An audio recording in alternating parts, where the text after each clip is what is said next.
नमस्कार। विद्या भारती की online classes में आप सबका हार्दिक स्वागत है। आज हम कक्षा 8 के पहले पाठ भूगोल का संसाधन शेष प्रकरण है उसका अध्ययन करेंगे।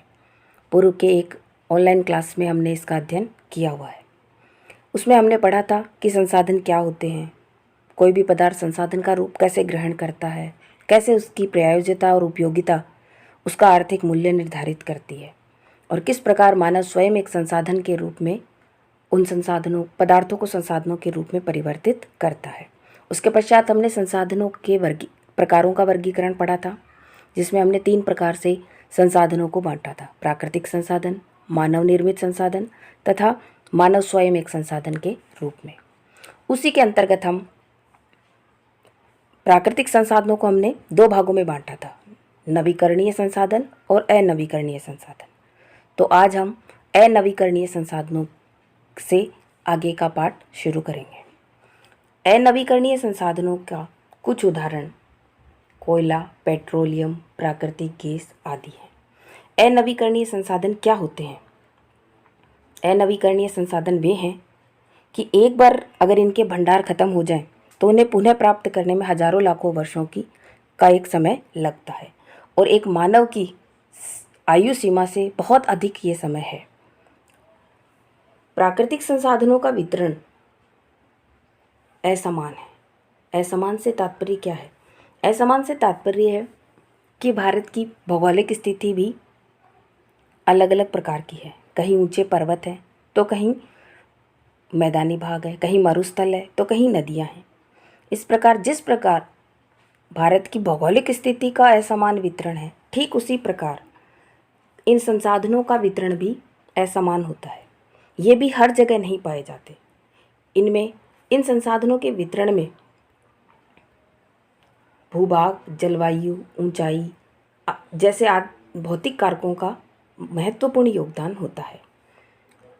पृथ्वी पर इन कारकों में विभिन्नता होने के कारण संसाधनों का वितरण भी असमान होता है।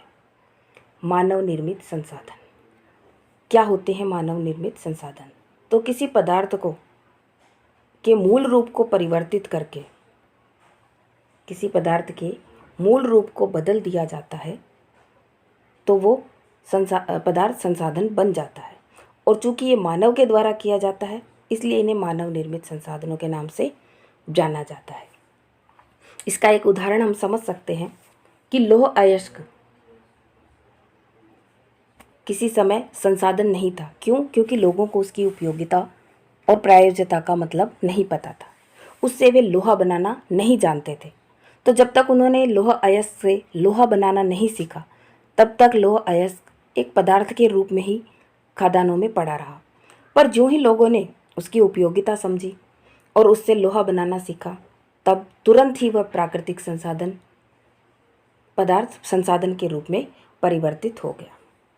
मनुष्य प्राकृतिक संसाधनों का उपयोग पुल, सड़क, मशीन, वाहन आदि बनाने में करते हैं और जो मानव निर्मित होते हैं, इसीलिए इन्हें मानव निर्मित संसाधन के नाम से जाना जाता है। प्रौद्योगिकी भी एक मानव निर्मित संसाधन है। प्रौद्योगिकी क्या होती है? प्रौद्योगिकी वह तकनीक और ज्ञान और कौशल है जिसके माध्यम से हम पदार्थ के मूल रूप को बदलकर नवीन रूप प्रदान करते हैं।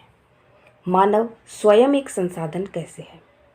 पूर्व में हमने पढ़ा था कि मानव अपने ज्ञान और कौशल के माध्यम से नवीन वस्तुओं का आविष्कार करता है, खोज करता है ताकि वो सबके लिए उपयोगी बन सके। तो उसी रूप में लोग अधिक संसाधन बनाने के लिए प्रकृति का सबसे अच्छा उपयोग तभी कर सकते हैं जब उनके पास ऐसा करने के लिए ज्ञान और कौशल तथा प्रौद्योगिकी हो। इसलिए मनुष्य एक विशिष्ट प्रकार का संसाधन है, अतः लोग मानव संसाधन कहलाते हैं। शिक्षा और स्वास्थ्य लोगों को संसाधन के बनाने में मदद करते हैं। अधिक संसाधनों के निर्माण में समर्थ होने के लिए लोगों के कौशल में सुधार करना मानव संसाधन विकास कहलाता है। इतनी देर हमने संसाधनों के बारे में अध्ययन किया कि संसाधन कितने प्रकार के होते हैं, क्या क्या उनकी उपयोगिता होती है। अब प्रश्न उठता है इनका संरक्षण किस प्रकार से किया जाना चाहिए।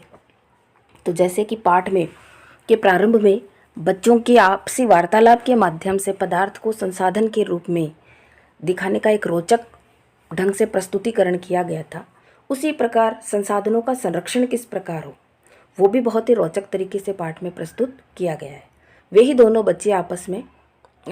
दोनों बच्चों का वर्णन यहाँ मिलता है कि मोना एक स्वप्न देखती है और स्वप्न में वह देखती है कि पृथ्वी का सारा जल सूख गया है, सारे पेड़ पौधे कट गए हैं, ना तो छाया है न ही खाने पीने के लिए कुछ है। लोग परेशान हो रहे हैं और चारों तरफ भोजन और छाया की तलाश में फिर रहे हैं। तभी वह अपने माँ को अपने सपने के बारे में बताती है कि क्या ऐसा संभव है या ये सच हो सकता है। तो उसकी माता जी उससे कहती है हाँ ये संभव हो सकता है। अब यहाँ प्रश्न आता है संसाधनों के संरक्षण का। यदि हम नवीकरणीय संसाधनों के प्रति सतर्क नहीं रहेंगे तो वे दुर्लभ हो सकते हैं। नवीकरणीय संसाधन तो निश्चित रूप से समाप्त होते हैं अगर उनके भंडार एक बार खत्म हो जाते हैं तो, लेकिन नवीकरणीय संसाधनों का भी अगर हम अत्यधिक दोहन करते हैं तो उनके भंडार भी खत्म हो सकते हैं। तभी राजू पूछता है कि हम इसके लिए क्या कर सकते हैं। तो माताजी जवाब देती है कि हम अपने सतर्कतापूर्वक उपयोग के माध्यम से इनका संरक्षण कर सकते हैं। संसाधनों का सतर्कतापूर्वक उपयोग करना और उन्हें नवीकरणीय के लिए समय देना संसाधन संरक्षण कहलाता है। संसाधनों का उपयोग करने के लिए आवश्यकता और भविष्य के लिए उनके संरक्षण में संतुलन बनाए रखना सतत पोषणीय विकास कहलाता है। इसे हम दूसरे शब्दों में इस प्रकार समझ सकते हैं कि सतत पोषणीय विकास क्या कहलाता है। संसाधनों का संरक्षण तो हमारे समझ में आ गया कि सतर्कतापूर्वक उनका उपयोग करना और नवीकरण के लिए उन्हें समय देना। अब है सतत पोषणीय विकास। तो इसे हम इस रूप में कि मनुष्य को जितनी आवश्यकता है उतना उनका उपयोग करके भावी पीढ़ी के लिए उस संसाधन को बचा कर रखना, वो सतत पोषणीय विकास कहलाता है। कि एक पीढ़ी के माध्यम से दूसरी पीढ़ी तक उस संसाधन का उपयोग हो, इतना हम उसको संरक्षित रखें और उतना ही उसका उपयोग करें, अत्यधिक दोहन न करें, वो सतत पोषणीय विकास कहलाता है। पाठ के अंतिम पैराग्राफ में इन संसाधनों के संरक्षण के बारे में बताया गया है कि किस प्रकार और कौन कौन से तरीकों से हम इन संसाधनों का उचित संरक्षण कर सकते हैं। हमें अपना कर्तव्य का निर्वहन करते हुए इन संसाधनों का उचित उपयोग करते हुए इनका संरक्षण करना चाहिए। जल, विद्युत, दैनिक जीवन में उपयोग आने वाली वस्तुओं, इन सब का अत्यधिक दोहन न करते हुए उचित उपयोग करते हुए सतत पोषणीय विकास की अवधारणा को ध्यान में रखते हुए इनका उचित संरक्षण और संवर्धन करना चाहिए। धन्यवाद।